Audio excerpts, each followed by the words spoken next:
Assalamualaikum warahmatullahi wabarakatuh. Halo, jumpa lagi bersama saya Bahtiar Movie dalam channel 1000 Jalan.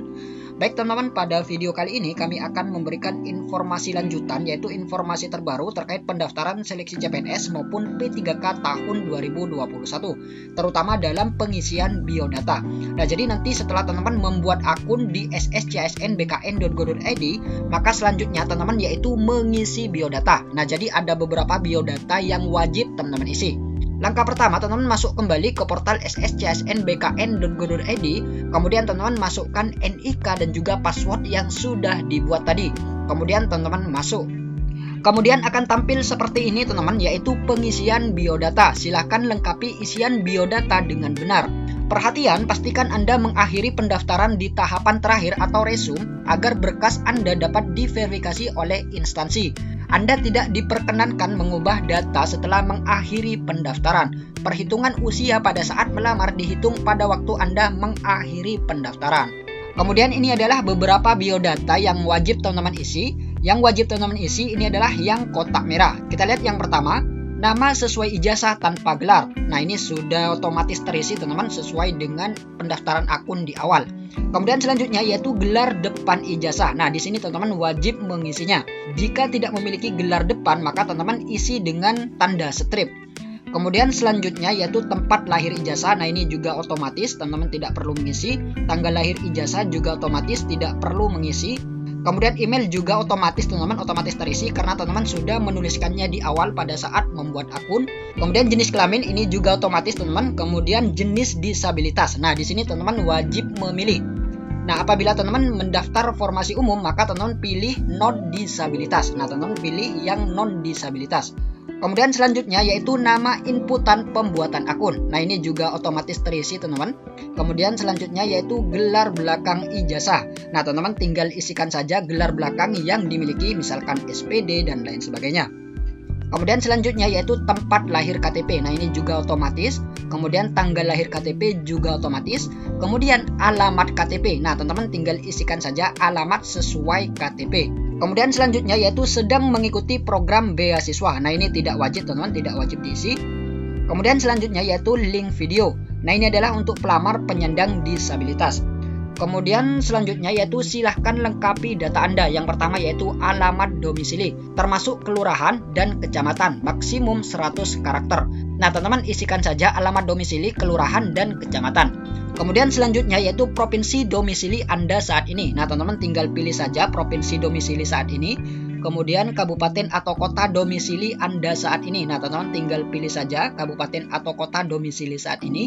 Kemudian selanjutnya yaitu akun media sosial. Nah, teman-teman apabila memiliki akun media sosial, misalkan seperti Instagram, Facebook, Twitter, dan lain sebagainya, maka teman-teman isikan saja. Nah, untuk mengisi akun media sosial, teman-teman dapat mengisinya dengan nama akun media sosial dan diikuti dengan jenis media sosial dalam tanda kurung. Misalkan seperti saya teman-teman, yaitu @bahtiarmovie dalam kurung Instagram. Nah, jadi seperti itu contoh penulisan akun media sosial. Kemudian selanjutnya yaitu tinggi badan. Nah, teman-teman wajib mengisi tinggi badan. Kemudian status perkawinan, di sini teman-teman tinggal pilih saja, wajib diisi. Kemudian agama juga tinggal pilih saja, wajib diisi. Selanjutnya yaitu nomor telepon. Nah, teman-teman isikan saja nomor telepon yang teman-teman miliki, hanya angka tanpa tanda baca, maksimum 15 karakter. Kemudian nomor ponsel. Nah, teman-teman tinggal isikan saja nomor ponsel. Dan berdasarkan pendaftaran seleksi CPNS maupun P3K tahun lalu, untuk nomor telepon ini disamakan teman-teman, yaitu bisa diisi dengan nomor ponsel. Nah, jadi nomor ponsel ini bisa di-copy kemudian diisikan di nomor telepon. Jadi seperti itu. Kemudian selanjutnya teman-teman mengisi kode yang tertera di sini dan selanjutnya teman-teman klik selanjutnya. Kemudian selanjutnya akan tampil seperti ini teman-teman, yaitu memilih jenis seleksi. Silahkan pilih jenis seleksi yang akan dilamar. Anda akan mendaftar sebagai, nah teman-teman tinggal pilih saja di sini apa itu P3K guru, CPNS ataupun P3K non guru. Kemudian di sini ada petunjuknya teman-teman, petunjuk pemilihan seleksi. Anda hanya dapat memilih satu jenis seleksi. Nah, teman-teman hanya bisa memilih satu jenis. Kemudian setelah Anda melakukan resume, Anda tidak akan dapat mengganti pilihan seleksi ini. Nah, jadi teman-teman pikirkan baik-baik, mantapkan pilihan untuk memilih salah satu dari ketiga jenis seleksi ini. Kemudian dalam tahap ini Anda sudah mengetahui semua persyaratan yang dibutuhkan mengenai jenis seleksi yang akan Anda pilih. Sebelum memilih, kami sarankan Anda sudah membaca informasi mengenai jenis seleksi yang ada pada tahun ini. Nah, teman-teman sebelum memilih, teman-teman baca terlebih dahulu informasi-informasi mengenai CPNS maupun P3K ini. Kemudian selanjutnya apabila teman-teman sudah memantapkan pilihan, maka teman-teman klik saja yang selanjutnya. Kemudian selanjutnya akan tampil seperti ini teman-teman, yaitu data Dapodik, yaitu pemeriksaan data Dapodik. Nah, apabila tampilannya sudah seperti ini, yaitu sekolah di SDN Negeri Panggung 7 Tegal, kemudian instansi pemerintah Kota Tegal, pendidikan guru sekolah dasar. Nah, jadi apabila tampilannya sudah seperti ini, maka teman-teman ini sudah terdaftar di Dapodik. Kemudian bagi pelamar yang data kualifikasi pendidikannya ini belum tervalidasi, maka teman-teman bisa mengklik tombol aplikasi Verval Dapodik ini, yaitu tombol validasi kualifikasi pendidikan pada info GTK.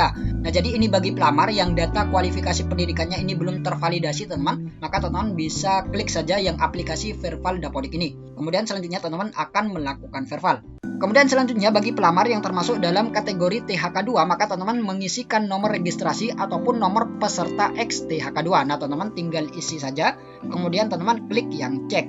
Kemudian selanjutnya akan tampil seperti ini teman-teman, yaitu mendaftar formasi. Silahkan pilih instansi, pendidikan, lokasi, dan jabatan formasi yang akan dilamar. Nah, teman-teman di sini tinggal memilih saja instansi mana yang akan teman-teman lamar. Nah, pertama teman-teman diminta untuk memilih yaitu pilih instansi, kemudian teman-teman pilih jenis formasi. Nah, teman-teman tinggal pilih saja di sini. Di sini sudah ada opsinya, teman-teman tinggal pilih saja. Kemudian teman-teman klik yang pilih. Kemudian selanjutnya akan tampil seperti ini teman-teman, yaitu jenis seleksi P3K guru. Nah, di sini ada peringatan yaitu batas akhir pendaftaran instansi adalah 30 Juli 2021 sampai dengan jam 12. Harap akhiri pendaftaran sebelum waktu yang tertera. Nah, kemudian akan tampil seperti ini teman-teman. Teman-teman tinggal mengisi saja yang kotak merah ini, yaitu nomor ijazah. Nah, teman-teman tinggal isikan saja tahun lulus, kemudian jenis PT, kemudian tanggal ijazah teman-teman juga isi. Kemudian nama PT sesuai ijazah. Nah, teman-teman tinggal isikan nama perguruan tingginya sesuai dengan yang tertera di ijazah. Kemudian akreditasi perguruan tinggi, kemudian akreditasi program studi. Nah, teman-teman tinggal isikan saja di sini. Kemudian selanjutnya akan tampil seperti ini teman-teman, yaitu unggah dokumen. Nah, di sini ada beberapa jenis dokumen yang wajib diunggah. Yang pertama yaitu kartu tanda penduduk atau bukti identitas kependudukan lainnya yang dipersyaratkan oleh instansi. Ukuran maksimal 500 KB wajib. Nah, teman-teman unggah saja di sini. Kemudian scan ijazah asli sesuai dengan persyaratan instansi. Ukuran maksimal 1000 KB format PDF. Nah, teman-teman tinggal unggah saja. Kemudian scan transkrip nilai asli sesuai dengan persyaratan instansi, ukuran maksimal 1000 KB format PDF. Kemudian pas foto dengan latar belakang merah, ukuran maksimal 300 KB format JPG. Kemudian sertifikat pendidik bagi yang memiliki, ukuran maksimal 1000 KB format PDF. Nah, teman-teman tinggal unggah saja di sini, dan apabila sudah diunggah maka statusnya ini akan berubah teman-teman, yaitu sudah diunggah. Jadi seperti itu. Kemudian selanjutnya akan tampil resume pendaftaran teman-teman. Nah, teman-teman di sini mengecek kembali data-data yang sudah diisikan tadi. Apakah data tersebut sudah benar ataupun ada beberapa kesalahan. Dan apabila ada beberapa kesalahan, maka teman-teman bisa memperbaikinya. Dan apabila data yang diisikan ini sudah benar, maka teman-teman tinggal centang saja kotak yang tertera di samping ini, yaitu teman-teman tinggal centang saja di sini sampai ke bawah, teman-teman centang. Kemudian apabila telah selesai, maka teman-teman klik yang selanjutnya. Kemudian akan tampil peringatan seperti ini teman-teman. Saya menyatakan bahwa seluruh pernyataan data dan informasi beserta seluruh dokumen yang saya lampirkan dalam berkas pendaftaran seleksi calon aparatur sipil negara ini adalah benar. Nah, teman-teman di sini diminta untuk mengklik akhiri proses pendaftaran. Dan perlu diketahui, apabila teman-teman sudah mengklik akhiri proses pendaftaran ini, maka teman-teman tidak bisa merubah lagi data-data yang sudah diisikan tadi. Nah, jadi pastikan sudah benar semua teman-teman. Kemudian teman-teman klik yang saya setuju. Kemudian klik akhiri proses pendaftaran. Nah, kemudian selanjutnya teman-teman mencetak kartu pendaftaran sistem seleksi calon ASN. Nah, jadi seperti itu teman-teman untuk mengisi biodata untuk mendaftar seleksi P3K tahun 2021. Baik teman-teman, itulah sedikit informasi dari kami. Semoga video ini bermanfaat. Wassalamualaikum warahmatullahi wabarakatuh.